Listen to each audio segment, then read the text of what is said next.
नमस्कार मित्रों। अपने भाई के साथ ऐसा कभी मत करना, वरना कभी सुखी नहीं रहोगे। मित्रों, हमारे अमृत विचारधारा चैनल में आपका स्वागत है। मुझे विश्वास है आज की ये कहानी लोगों के सोचने का नज़रिया जरूर बदल देगी।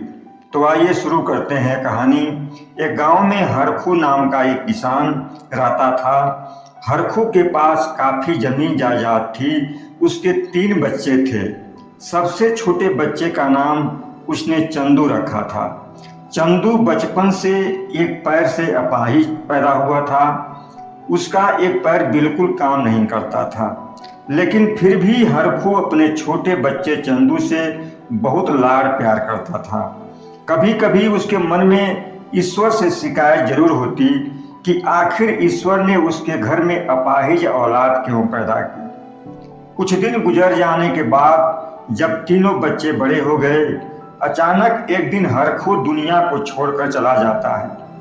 अब घर की पूरी जिम्मेदारी दोनों बड़े भाइयों पर आ जाती है।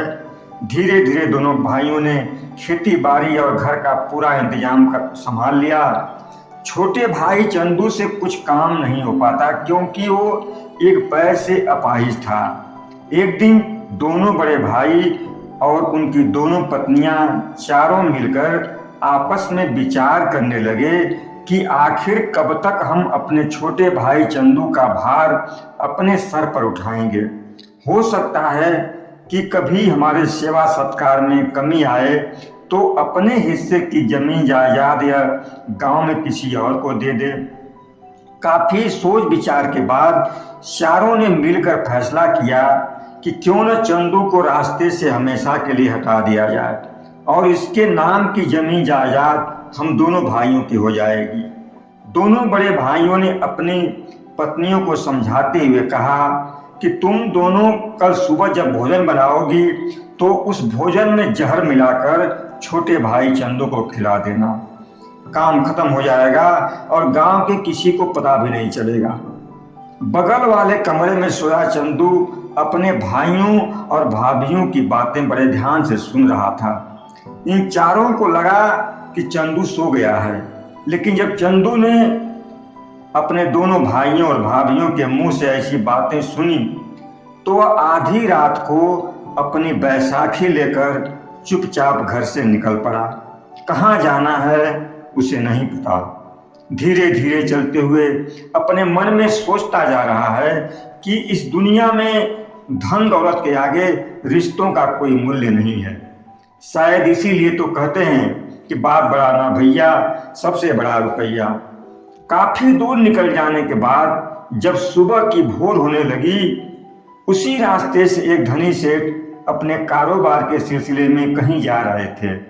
जब उस सेठ की गाड़ी चंदू के बगल आकर खड़ी हुई, उस धनी सेठ ने बड़े ध्यान से उसे देखा और पूछने लगे, इतनी सुबह सुबह तुम बैसाखी के सहारे कहाँ जा रहे हो और कहाँ से आ रहे हो? चंदू ने अपनी पूरी कहानी सेठ को सुनाई। वो धनी सेठ बहुत दयालु किस्म के आदमी थे। वो चंदू को अपनी गाड़ी में बिठाकर अपने घर लाते हैं और सोचने लगे कि आखिर इस लड़के का क्या किया जाए। अचानक उनके मन में विचार आया, क्यों ना इसके अंदर कुछ ऐसी प्रतिभा विकसित कर दी जाए जिसके दम पर यह अपने जीवन में सम्मान के साथ जी सके। दूसरे दिन सेठ चंदू को अपने साथ लेकर नगर के एक जाने माने बांसुरी वादक के पास पहुंचे और उस बांसुरी वादक से आग्रह करते हैं कि इस अपाहिज बच्चे को बांसुरी बजाने की कला सिखाएं। अब चंदू उस बांसुरी वादक के पास तन मन से बांसुरी बजाना सीखने लगा। कुछ ही दिनों में चंदू बांसुरी बजाने में पारंगत हो गया। अब सेठ जी ने उसे नगर की बहुत अच्छी भजन मंडली में शामिल करा दिया। अब चंदू जहां भी भजन मंडली का स्टेज प्रोग्राम होता, चंदू वहां जाता और अपनी बांसुरी की धुन बिखरता। उसकी बांसुरी की धुन सुनकर श्रोतागण भाव विभोर हो जाते। देखते ही देखते चंदू की बांसुरी की धुन और उस भजन मंडली की चर्चा दूर दूर फैलने लगी। संगीत प्रेमियों ने तमाम पैसों की बरसात करनी शुरू कर दी।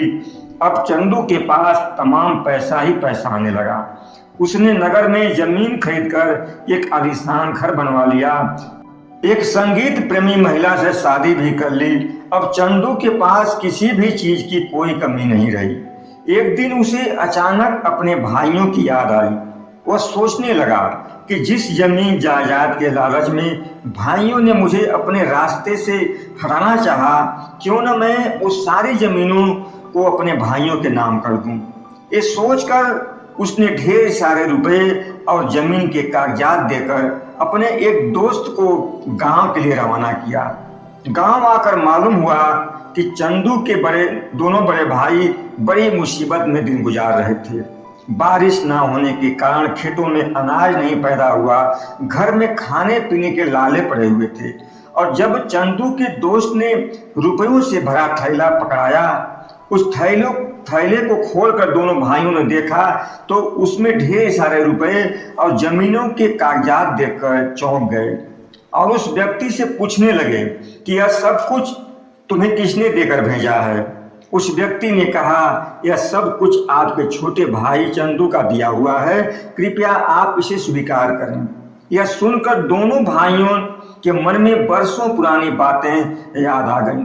वो सोचने लगे, जिस भाई को हम बेकार अपाहिज समझकर उसके हिस्से की जमीन पाने के लालच में हम उसे मारना चाहते थे, आज वही छोटा भाई हमारे लिए इतने सारे रुपए और अपनी पूरी जमीन भी हमारे नाम कर दिया। दूसरे ही दिन दोनों भाई और उनकी पत्नियां चंदू से मिलने के लिए घर से चल पड़े और वहां पहुंचकर चंदू से माफी मांगने लगे।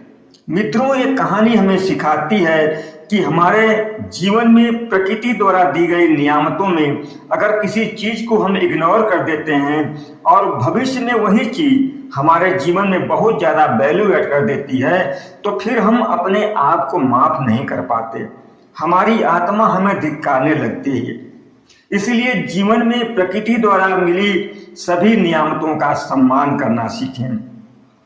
मित्रों, यह कहानी आपको कैसी लगी? अगर चैनल पर आप नए हैं तो लाइक और सब्सक्राइब जरूर कर दीजिएगा। धन्यवाद।